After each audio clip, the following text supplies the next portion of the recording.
More than 13,000 FBI agents are training for a major change in policy. Starting next month, they will be required to record interrogations. The Bureau is following in the footsteps of local law enforcement. Even officers who did not like cameras at first now embrace them. Jan Crawford is at the Montgomery County Police Department in Gaithersburg, Maryland. That's outside of Washington, D.C. Jan, good morning. Well, good morning. Gail, most of us will never be in an interrogation room, we hope, I think, and that's because it's here that Montgomery County detectives question criminal suspects sitting in this chair, and like in a growing number of police departments across the country, everything is recorded on camera. If you sit right there for me, you got it. He seemed too cool for a man whose parents had just been brutally murdered. There will be phone records that I was in my house at 6 a.m. Don't get mad at me.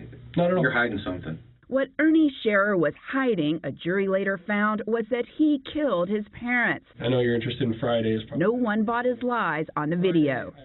On-camera interrogations are increasingly common with state and local police. And now, in a sharp change in policy, the FBI soon will require its 13,000 agents to record nearly every suspect interview. So it can be the most powerful eyewitness. It absolutely can. It probably benefits officers far more than it ever hinders an officer. Russ Hamill is assistant chief at the Montgomery County Police Department outside Washington. His officers have been using cameras for more than 10 years in patrol cars and interrogation rooms. They can watch and replay interviews on monitors nearby. The cameras are just second nature now. They offer very good evidence for prosecution or, on the other side, to exonerate somebody. For decades, the FBI resisted, using nothing more than pen and paper to document interviews, believing their words should be enough for a jury or judge. Phil Mudd served as the FBI's senior intelligence officer after the 9/11 attacks.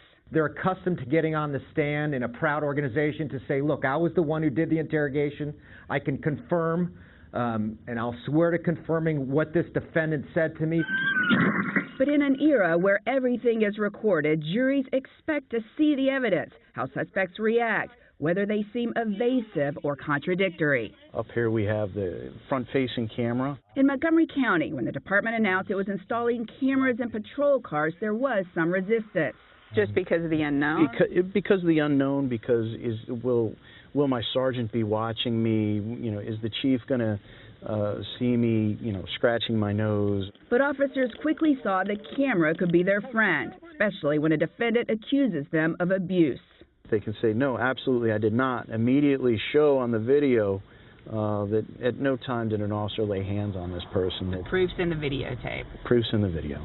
Now, the FBI is going through training right now because sometimes it's, not just what the suspects say when they're in these rooms. Officers here, for example, told us that when they leave the room and leave the suspect here in the chair, the suspect will just drop his act. They'll start laughing to themselves or even in some cases put their head down, just so cold-hearted, and fall asleep. That is probably not something you want recorded on camera when you've been accused of a serious crime.